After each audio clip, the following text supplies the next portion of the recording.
عن أبي هريرة رضي الله تعالى عنه أنه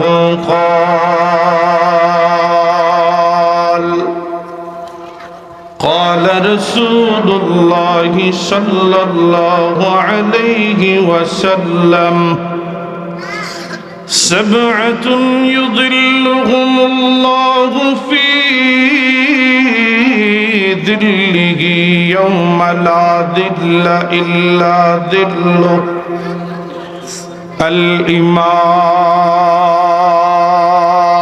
الإمام العادل، وشاب نشأ في عبادة ربه، ورجل قلبه معلق في المساجد، ورجلان تحابا في الله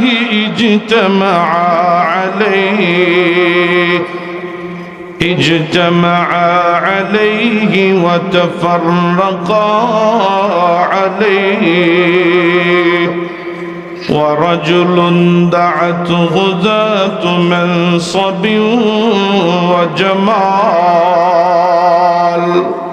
وجمال فقال: إني أخاف الله. ورجل تصدق إخفاء حتى لا تعلم شماله ما ينفق يمينه. ورجل ذكر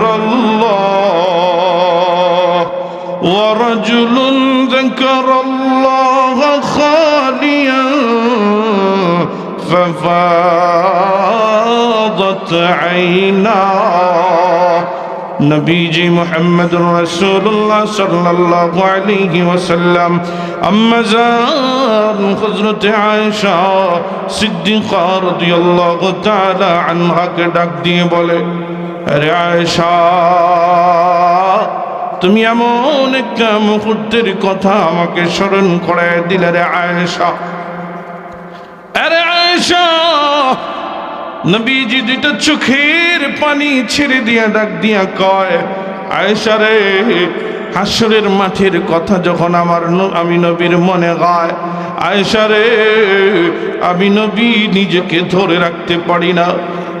আয়েশা, সেদিন কাল কিয়ামতের ময়দানে আল্লাহ রাব্বুল আলামিন এই যে সূর্যটা দেখা যায়, এই যে আসমানের মধ্যে সূর্যটা দেখা যায়, গরমের দিন দেখা যায় মানুষগুলো যখন বাইরে বের হয় তখন কোনো না কোনো একটা ছায়া নিয়ে বের হয়, ছাতা নিয়ে যায় অথবা গামছা সাথে করে নিয়ে যায়। আয়েশা রে, পৃথিবী থেকে সূর্যটা কত দূরে, কিন্তু আল্লাহ রাব্বুল আলামিন এই দূরের কোটি কোটি মাইল দূরের সূর্যটাকে পাওয়ার বাড়ায়া দেবেন। এই তোমরা এত কথা বলো কেন? একদম চুপ, কোনো কথা বলবা না।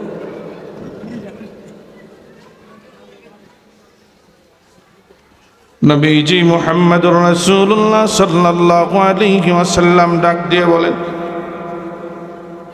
আয়েশা, এই যে সূর্যটা দেখা যায়, এই সূর্যের পাওয়ার আল্লাহ রাব্বুল আলামিন 100টা ভাগ করে এক ভাগ আল্লাহ দুনিয়ার দিকে দিয়ে রেখেছেন।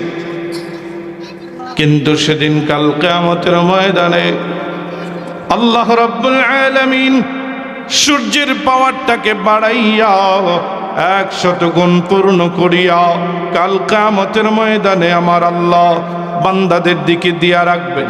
সূর্য পরিপূর্ণ আলো দিতে থাকবে বান্দাদের দিকে। আরে আয়েশা, এই যে কোটি কোটি মাইল দূরে সূর্যটা বান্দাদের থেকে দুনিয়াতে আলো দেয়, শোনো রে, হাসরের মাঠে সূর্যটা বান্দার মাথার কেবলমাত্র অর্ধ হাত দূরে থাকবে।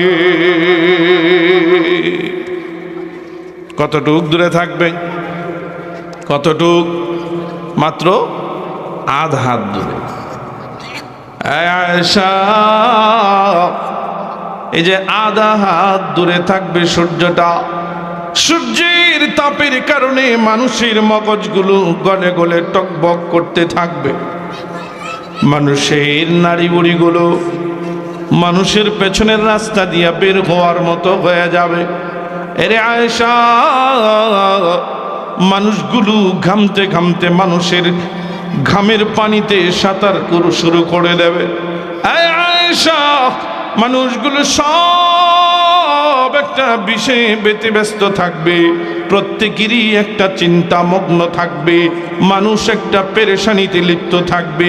এমন পেরেশানিতে থাকবে রে আয়েশা, আর এই পেরেশানির কারণে মানুষগুলো অন্যের লজ্জাস্থানের দিকে তাকাবে তো দূরের কথা, নিজের সঙ্গে নিজের লজ্জাস্থান আছে কিনা এই চিন্তা মাথায় আসবে না।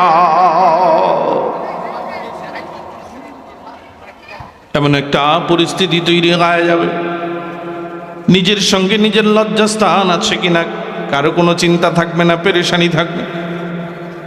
অন্যের লজ্জাস্থান দেখবে তো দূরের কথা, নিজের লজ্জাস্থানের খবরই থাকবে না। এই হলো হাসরের মাঠ, এই হলো হাসরের মাঠের অবস্থা। বলে সেদিন মানুষ যখন দুনিয়াতে কোনো বিপদে পড়ে রে,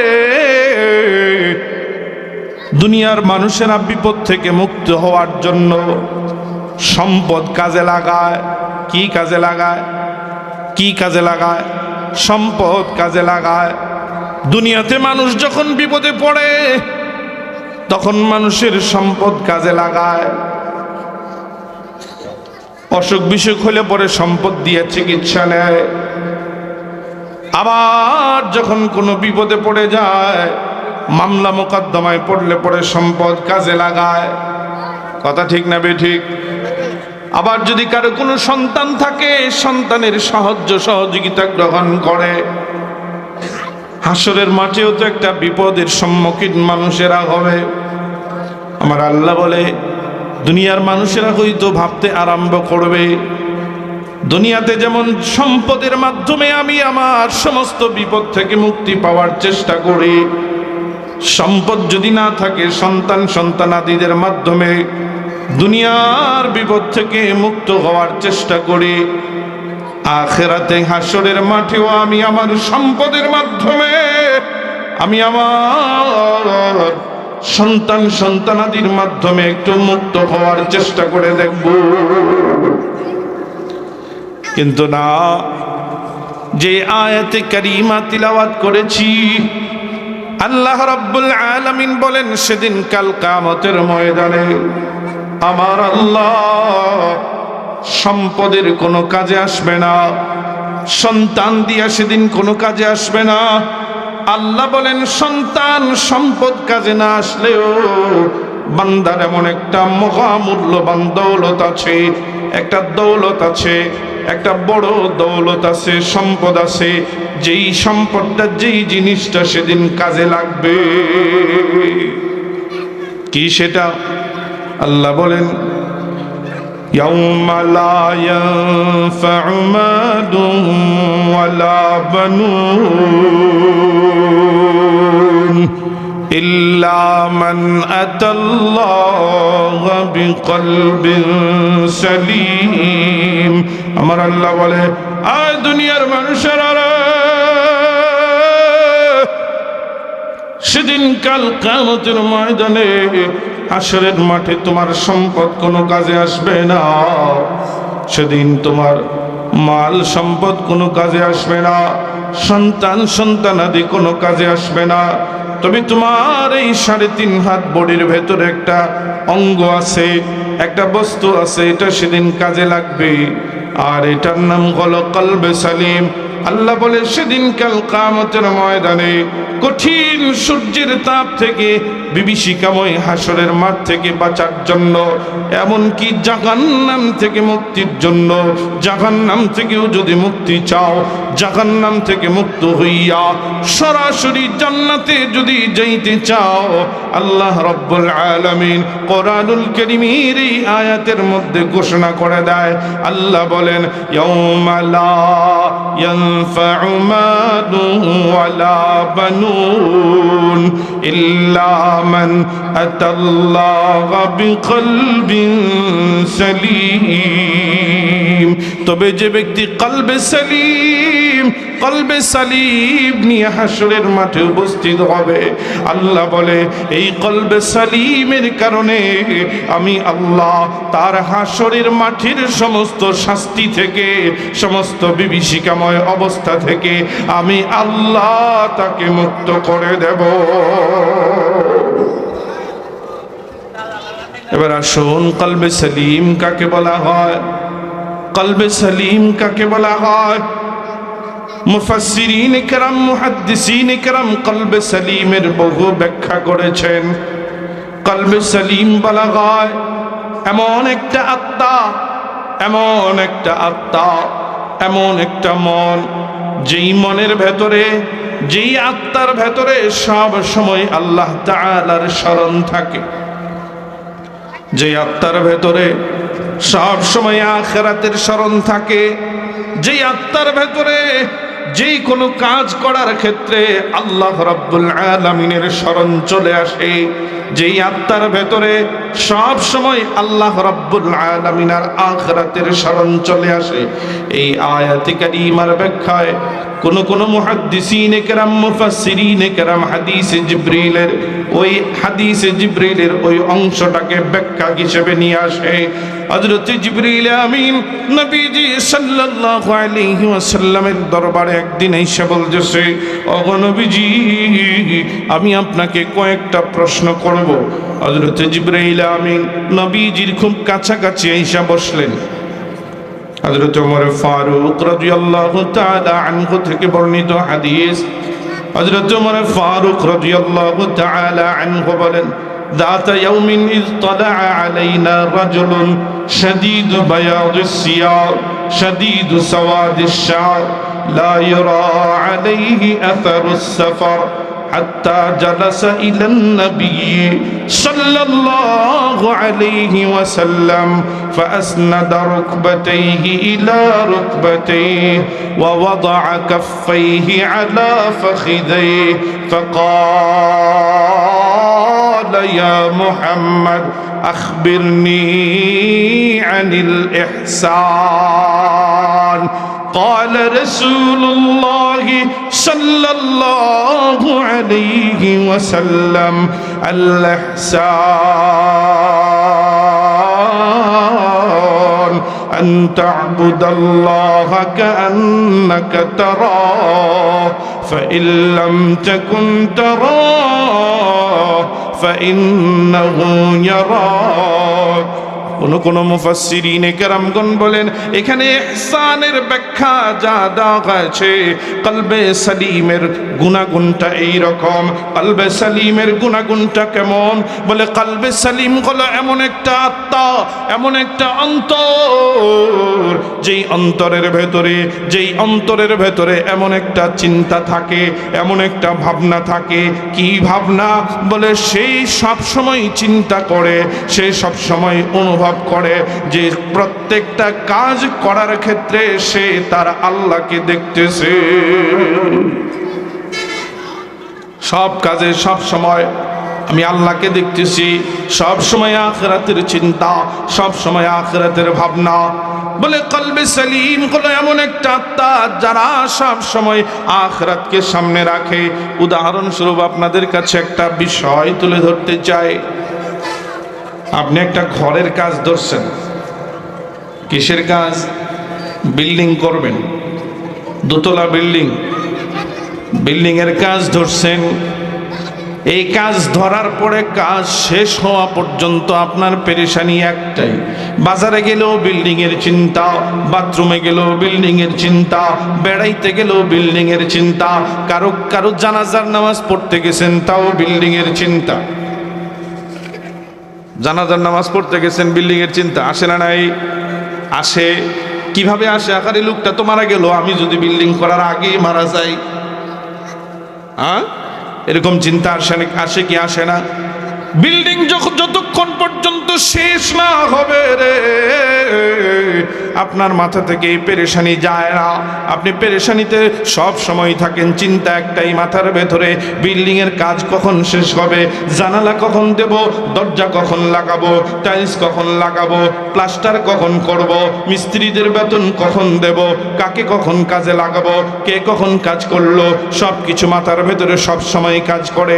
এই দোস্ত, নবীজি মুহাম্মদুর রাসূলুল্লাহ সাল্লাল্লাহু আলাইহি ওয়াসাল্লাম ফরমান, জান্নাতটা আল্লাহ রাব্বুল আলামিন প্রত্যেকটা বান্দার জন্য যেই জান্নাতটাকে বরাদ্দ করে রেখেছেন, বিশাল একটা মরুভূমির মতো।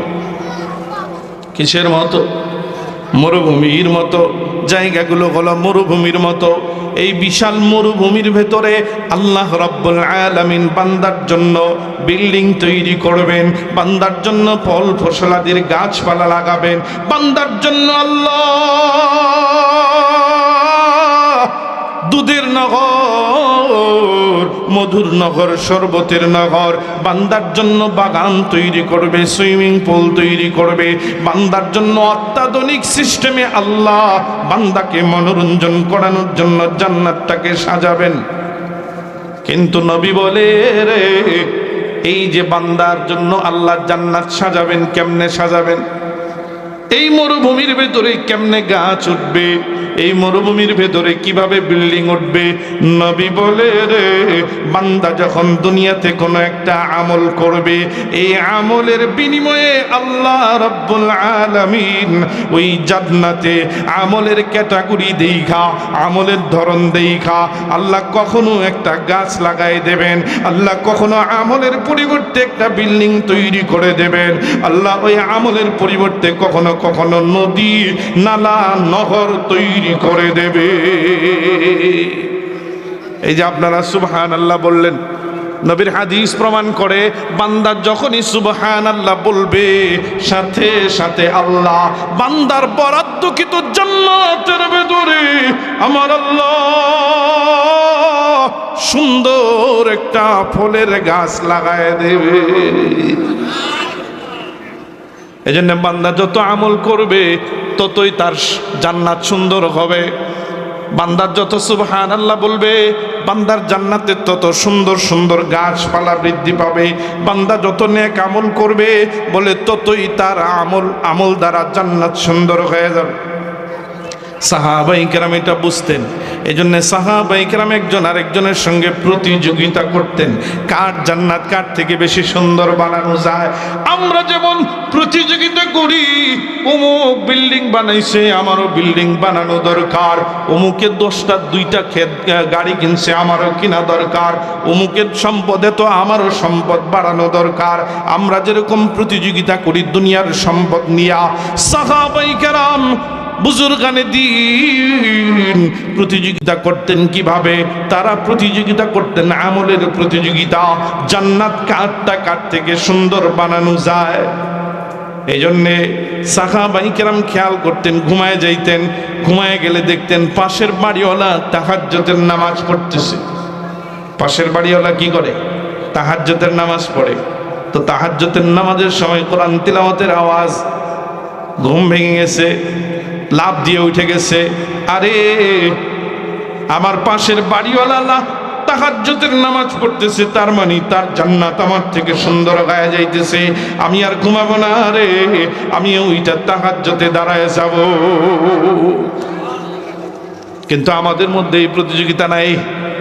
আমাদের মধ্যে হলো দুনিয়ার প্রতিযোগিতা, দুনিয়ার প্রতিযোগিতা, দুনিয়া কার থেকে কে সুন্দর বানানো যায়। হ্যাঁ, দুনিয়া সুন্দর করবেন, দুনিয়া কামাইবেন, কোনো আপত্তি নাই, কোনো আপত্তি নাই, দুনিয়া বড় করেন, কোনো আপত্তি নেই। আপনি যদি দুনিয়া পুরা দুনিয়ার মালিক হয়ে যান, কোরআন হাদিস আপনার জন্য কোনো দোষের বিষয় না, আপনাকে কোনো দোষী সাব্যস্ত করবে না, আপনার জন্য কোনো ক্ষতি নাই। আপনি সম্পদের মালিক হইতে থাকেন, আনলিমিটেড সম্পদের মালিক হইতে থাকেন, কোনো সমস্যা নাই। কিন্তু সম্পদ অর্জন থেকে শুরু করে সম্পদ খরচ করা পর্যন্ত প্রত্যেকটা বিষয় যেন শরীয়ত সম্মতভাবে হয়। দেখা যাবে এই সম্পদ অর্জন এবং ব্যয় প্রত্যেকটা আমার জান্নাতে যাওয়ার কারণ হয়ে যাবে।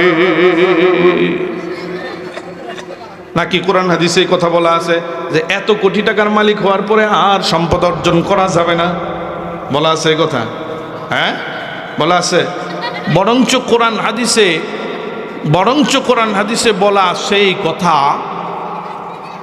কোনো ব্যক্তি যদি দরিদ্র থাকে, গরিব থাকে, কোরআনে বলা আছে যে তুমি দরিদ্র থাইকো না, কারণ মানুষ তোমাকে নিন্দা করবে, মানুষ তোমাকে তুচ্ছ তাচ্ছিল্য করবে। তুমি বরং তোমার নিজের চেষ্টায় কিছু সম্পদ উপার্জন করো,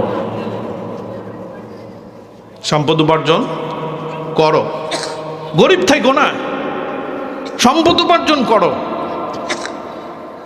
আল্লাহু আকবার।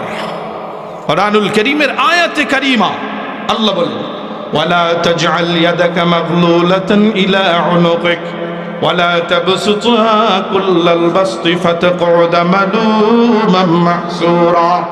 আল্লাহ বলেন, দুনিয়ার মানুষেরা, তুমি তোমার হাতটাকে কৃপণ হইয়া, তুমি তোমার হাতটাকে মুষ্টিবদ্ধ কইরা কাঁধের মধ্যে রেখে দিও না। কিছু দান খায়রাত কইরো, আবার দান খায়রাত করতে গিয়া এত বেশি দান কইরো না, একবারে সব উজাড় করে দিয়া, একবারে সব বিলি কইরা দিয়া, একবারে সব বিলায় দিয়া তুমি আবার ফকির হইয়া রাস্তায় বসে পড়ো না। যদি এমন হয়, আল্লাহ বলেন ফাতাকউদা মালুমান মাহসুরা, তাহলে তুমি নিন্দিত হইবা, সমাজের মানুষ তোমাকে নিন্দা করবে, সমাজের মানুষ তোমাকে নিয়ে আফসোস করবে, সমাজের মানুষ তোমাকে নিয়ে নিন্দা করবে। যে নিন্দাটা এখন আমাদেরকে মানুষ করে, যে নিন্দাটা এখন মানুষ কারে করে? মৌলবীদেরকে করে। মৌলবীরা হইল খয়রাতি, মৌলবীরা হইল ভিক্ষুক। অবস্থাই বানাইছে এটা। আবার কারা বলে জানেন? যারা কোনো মাদ্রাসা অথবা মসজিদের সভাপতি, সেক্রেটারি, সদস্য, বলে হুজুর এরা বললে সমস্যা কি? এরা বললেই সমস্যা। কারণ তুমি এক মাদ্রাসার সভাপতি, তুমি এক মাদ্রাসার সেক্রেটারি, তুমি এক মাদ্রাসার সদস্য, তোমার মাদ্রাসার শিক্ষক, তোমার মাদ্রাসার মুহতামিম মানুষের কাছে নির্লজ্জের মতো, বেহায়ার মতো রশিদ বই নিয়ে নিয়ে ঘুরে। লজ্জা তো তোমার হওয়া উচিত। আয়, লজ্জা তো তোমার হওয়া উচিত। লজ্জা যদি তোমার না হয় তো পথ ছেড়ে দাও না। আসে মাতবরি করার জন্য, আসে মাতবর সাজ্জে উনি সবচেয়ে বড় মাতবর হয়ে গেছে। খোদার কাছে জবাব দিতে হবে তোমার। কেন জবাব দিতে হবে? একজন মুহতামিমকে বেতন আপনারা কত দেন? কয় টাকা দেন? সর্বোচ্চ 10 থেকে 12,000 টাকা। প্রাইমারি লেভেলের সরকারি প্রাইমারি একজন হেড টিচারের বেতন কত? কত বেতন? কত? ডিউটি কতক্ষণ? মাত্র কয় ঘন্টা? কাজ কি তার? আর মুহতামিমের কাজ কি? ডিউটি কতক্ষণ? বেতন দেন কত? 24 ঘন্টা ডিউটি করার পরে বেতন দিচ্ছেন 10,000। সেই অনুপাতে তার বেতন হওয়ার কথা মিনিমাম 50,000 টাকা। সেখানে প্রত্যেকটা মাদ্রাসার মুহতামিম মাসে অন্তত 40,000 টাকা তার পকেট থেকে মাদ্রাসায় দিচ্ছে। দেখা যায় না এটা? আর বছরে 10,000 টাকা সভাপতি সাহেব দিয়ে মুহতামিমের কান ধরে ধরে ঘোরায়, মুহতামিমের কান ধরে ধরে ঘোরায়। আশ্চর্য কথা, নির্লজ্জ বেহায়া এগুলো। মাতবুরি খেলায়। আবার কখন 2% জায়গা তার দাদা নাকে দিয়ে গেছে, ওটার উপরে নির্ভর করে আমার পথটা বড় চাই। খোদার দরবারে তোমাকে জবাব দিতে হবে। কারণ তোমার দাদা অথবা তোমার বাপ অথবা তুমি নিজেই দিয়েছো। কেন দিয়েছো? মাতবুরি করার জন্য না, ফি সাবিলিল্লাহ দিয়েছো, আল্লাহর কাছ থেকে কিছু পাওয়ার জন্য। মনে হয় যে না, জায়গায় দিছি মাতবুরি করার জন্য। যদি এখানে মিলে যায় আমাকে মাফ করবেন, আমাকে এই কথা কেউ বলে দেয় নাই, কথার কথা আসছে এই জন্য 2-4 কথা বলে ফেললাম, মাফ করে দিবেন আমাকে। মৌলবীদেরকে মনে করছে কামলা, গুলাম। 4 টাকার ইমামকে যেভাবে খুশি সেভাবেই ঘোড়ায়। লজ্জা হওয়া দরকার তোমাদের, মুসলমান, তোমাদের লজ্জা হওয়া দরকার। ইমাম একজন নেতা। একটা চায়ের কিটলি নিয়ে বাজারে ঘুরলেও 15,000 টাকা প্রতি মাসে বেতন ইনকাম হবে। এই সব কিছু ছেড়ে দিয়ে তোমার পিছনে কেন পড়ে আছে? সে কোন যুক্তিতে পড়ে আছে? আবার তাকে কান ধরে ধরে ঘোরাও। লজ্জা হওয়া দরকার মুসলমানদের। ধর্মীয় নেতাদেরকে আমরা যখন যেভাবে খুশি আমরা ব্যবহার করা শুরু করে দিয়েছি।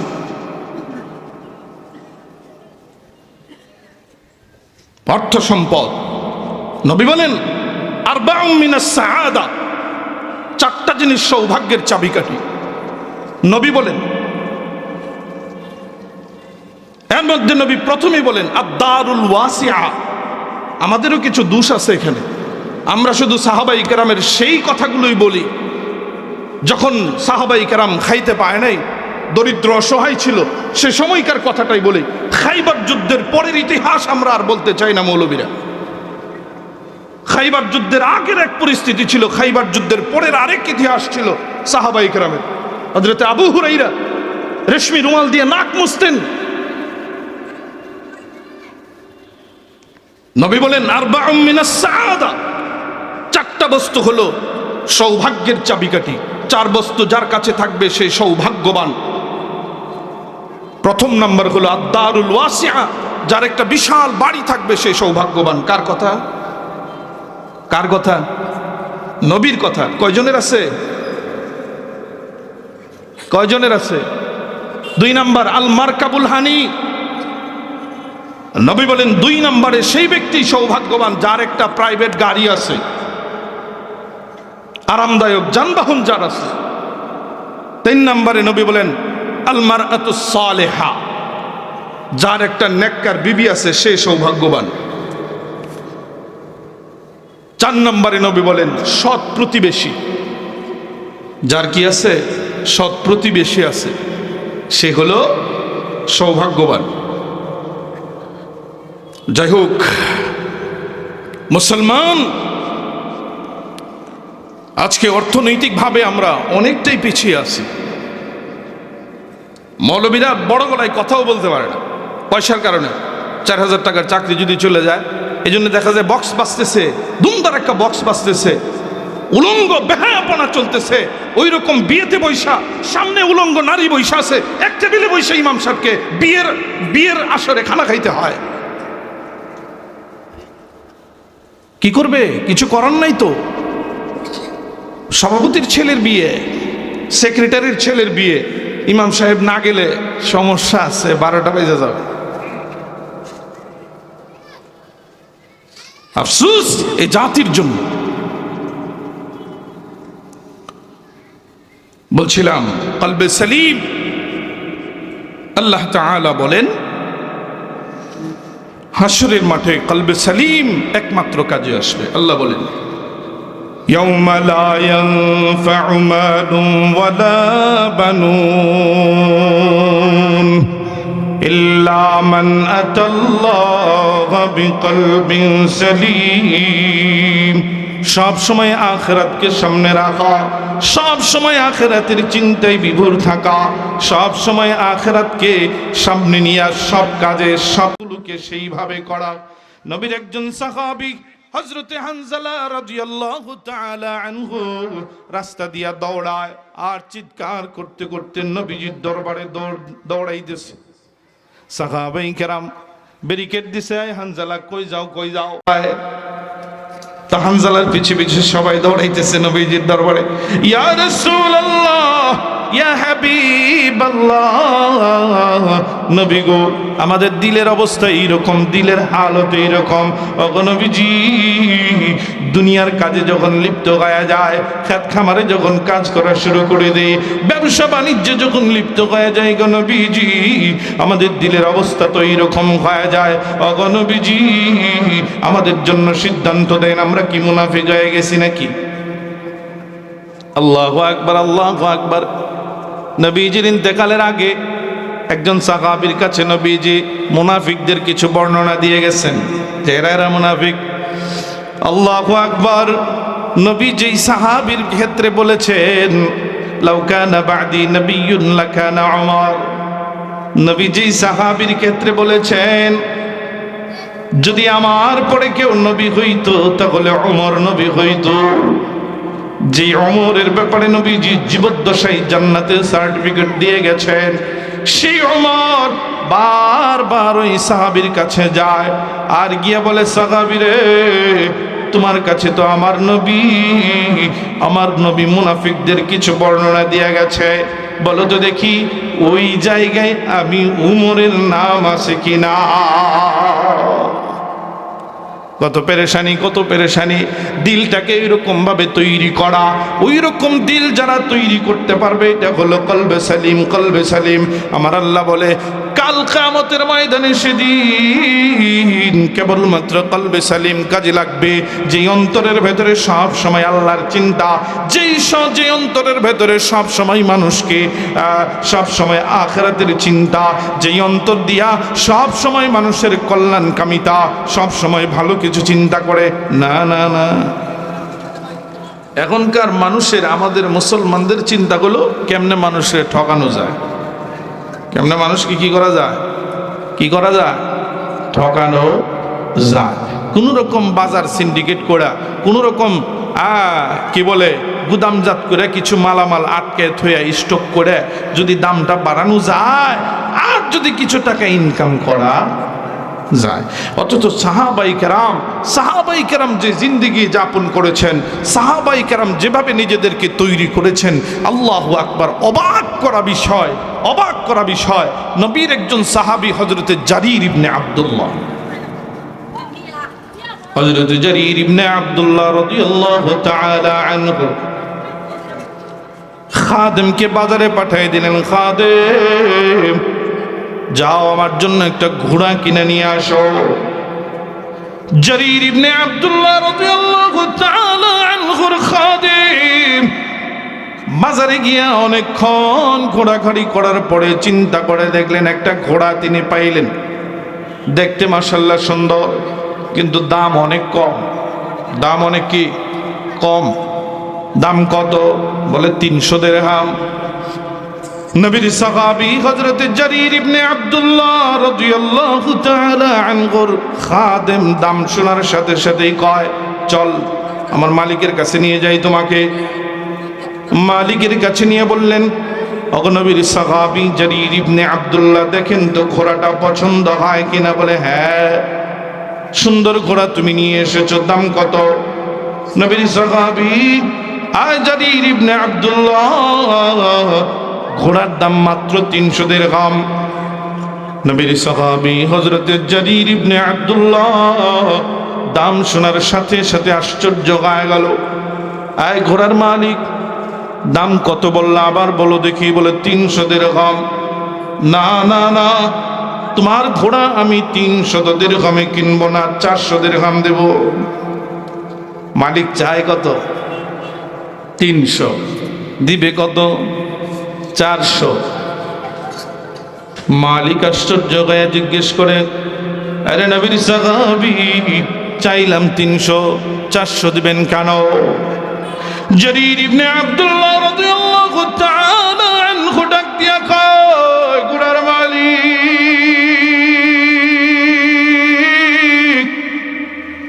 আমি নবীর সাহাবী, তোমার ঘোড়ার দাম দেব 500 দিরহাম। ঘোড়ার মালিক আর আশ্চর্য হয়ে গেছে, কি ব্যাপার, দাম চাইলাম 300, আপনি 500 দিবেন কেন? কয় কথা বলবি না, আমি জারির ইবনে আব্দুল্লাহ তোর ঘোড়ার দাম দেব 600 দিরহাম। আরো আশ্চর্য হয়ে গেছে, কি ব্যাপার, চাইলাম 300, আপনি 600 দিবেন কেন? জারির ইবনে আব্দুল্লাহ ডাক দিয়ে বলে, ঘোড়ার মালিক, আমি তোমার ঘোড়ার দাম 300 দেব না, 400 দেব না, 500 দেব না, আমি তোমার ঘোড়ার দাম 600 দেব না, আমি তোমার ঘোড়ার দাম দেব 700 দিরহাম। উপস্থিত লোকের আশ্চর্য হয়ে গেল, জারির ইবনে আব্দুল্লাহ, ঘোড়ার দাম তুমি 300 থেকে এত বেশি বাড়াইতেছো কেন? আসলেই কি তুমি 700 দিরহাম দিবা? উপস্থিত লোকদেরকে আরো আশ্চর্যান্বিত করাইয়া নবীর সাহাবী হযরত জারির ইবনে আব্দুল্লাহ রাদিয়াল্লাহু তাআলা আনহু এবার ডাক দিয়া কয়, এই উপস্থিত লোকেরা শোনো, উপস্থিত লোকেরা শোনো, আমি ঘোড়ার দাম বলেছিলাম 700 টাকা দেব, আমি 700 দেব না, 600 দেব না, আমি ঘোড়ার দাম দেব 800 দিরহাম। বাড়াইতেই আছে, বাড়াইতেই আছে। উপস্থিত লোকেরা ডাক দিয়া কয়, জারির, ব্যাপার কি, তুমি কি পাগল হয়ে গেলে নাকি রে জারির? আয় নবীর সাহাবী, তুমি কি পাগল হয়ে গেছো নাকি? ঘোড়ার দাম চাইতেছে 300, তুমি 400 দিবা না, 500 দিবা না, 600 দিবা না, 700 টাকাও দিবা না, 800 টাকা দিয়ে কেন কিনবা? আয় জারির ইবনে আব্দুল্লাহ, বলো তো দেখি কারণটা কি? নবীর সাহাবী হযরত জারির ইবনে আব্দুল্লাহ রাদিয়াল্লাহু তাআলা আনহু ডাক দিয়া বলে, এই উপস্থিত লোকেরা, ঘোড়ার দিকে ভালো করে তোমরা নজর করো, তোমাদের মধ্যে কি এমন কেউ আছে রে যারা ঘোড়ার দাম সম্পর্কে ভালো জানো? দেখো তো দেখি, ভালো করে দেখো, বারবার তাকায় দেখো, ঘোড়ার দিকে ভালো করে তাকাও, তাকায়া আমাকে বলো তো দেখি ঘোড়ার দাম কত হইতে পারে?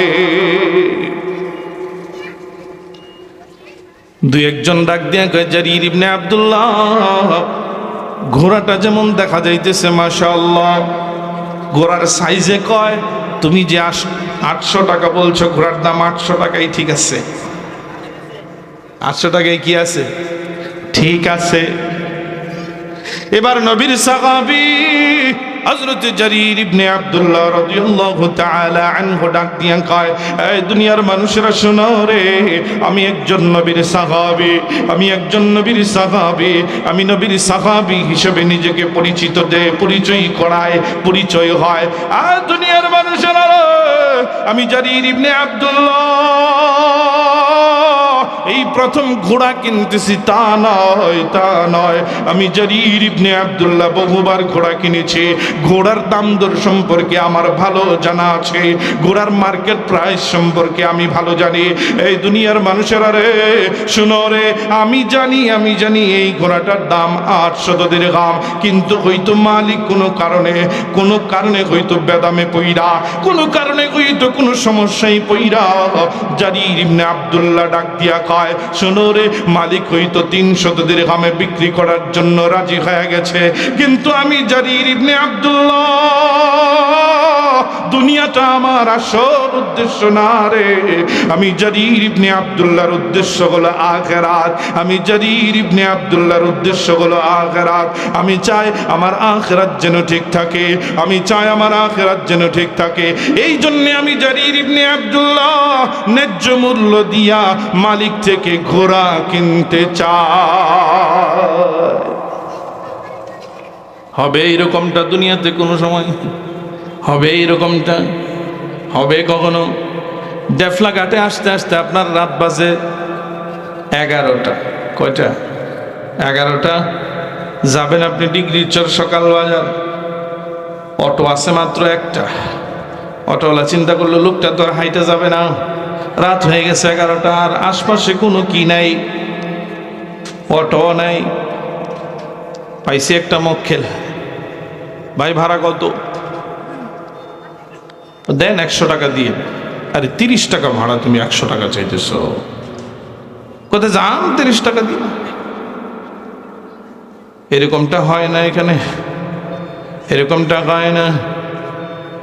এই যে বাজারের এই অবস্থা, বাজারে সিন্ডিকেট, সব জায়গায় সিন্ডিকেট, সব জায়গায় চাঁদাবাজি, এই যে সমস্যাগুলো হয়, এই সমস্যাগুলো কারা করে?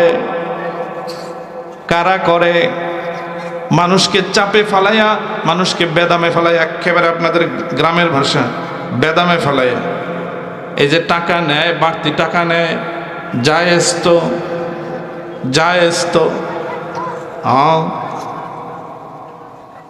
আবার দেখবেন নামাজও পড়ে, আবার দেখবেন জান্নাতেও যাবার চায়। আল্লাহ বলে ইয়াউমা লা ইয়ানফাউ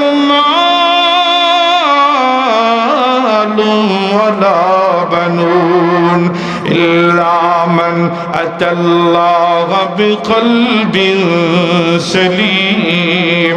আল্লাহ বলে দুনিয়ার মানুষের শোনো, আমি আল্লাহ মানুষের বাহ্যিক দিক দেখি না, আমি আল্লাহ মানুষের অন্তরের দিকে তাকায়। আল্লাহ নবীজি বলেন ক্বালা রাসূলুল্লাহ সাল্লাল্লাহু আলাইহি ওয়াসাল্লাম ইন্না আকরামাকুম ইনদাল্লাহি আতকাকুম। তোমাদের মধ্যে সেই ব্যক্তি সবচেয়ে উত্তম, তোমাদের মধ্যে সেই সবচেয়ে সম্মানিত। কার কাছে সম্মানিত? আল্লাহর কাছে সম্মানিত। যার অন্তরাত্মা পবিত্র, যার অন্তরাত্মা পবিত্র, যে তার অন্তরটাকে কলবে সালিম বানিয়ে ফেলতে পেরেছে, যার অন্তরাত্মাকে কলবে সালিম বানিয়েছেন। আরেক হাদিসে নবী বলেন ক্বালা রাসূলুল্লাহ সাল্লাল্লাহু আলাইহি ওয়াসাল্লাম ইন্নাল্লাহা লা ইয়ানজুরু ইলা সুওয়ারিকুম ওয়ালা ইলা আজসামিকুম ওয়ালাকিন ইয়ানজুরু ইলা কুলুবিকুম। নবী বলে আল্লাহ রাব্বুল আলামিন তোমার বাহ্যিক পোশাক আশাকের দিকে তাকায় না, বাহ্যিক বেশভূষার দিকে আল্লাহ তাকায় না, আল্লাহ তোমার শরীরের দিকে তাকায় না।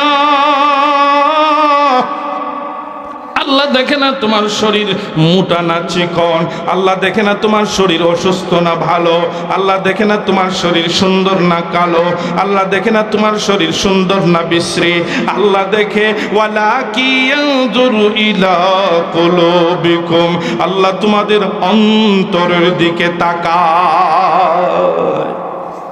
এই যে অন্তর যার পবিত্র, নবী বলেন এই ব্যক্তিটা আল্লাহর কাছে দামি বেছে। আর এক হাদিসে নবী আলাইহিস সালাতু ওয়াস সালাম ফরমান, মুসলিম শরীফের হাদিস, নবী বলেন ক্বালা রাসূলুল্লাহ সাল্লাল্লাহু আলাইহি ওয়াসাল্লাম আলা ইন্না ফিল জাসাদি লামুদগা ইযা সালুহাত সালুহাল জাসাদু কুল্লু ওয়া ইযা ফাসাদাত ফাসাদাতিল জাসাদু কুল্লু আলা ওয়া হিয়াল কলব। নবী বলেন দুনিয়ার মানুষেরা, তোমাদের দেহের ভেতরে এমন একটা গোশতের টুকরা আছে, যে গোশতের টুকরাটা যদি নষ্ট হয়ে যায়, যদি এটা বরবাদ হয়ে যায়, তাহলে তোমার শরীরের অন্যান্য অঙ্গ প্রত্যঙ্গগুলোও বরবাদ হয়ে যাবে, নষ্ট হয়ে যাবে।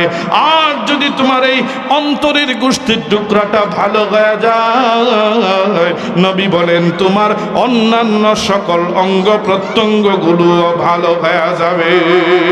নবী বলেন আলা ওয়াহিয়াল কলব, নবী বলেন সাবধান, মনে রাখো এটা হলো তোমার অন্তর।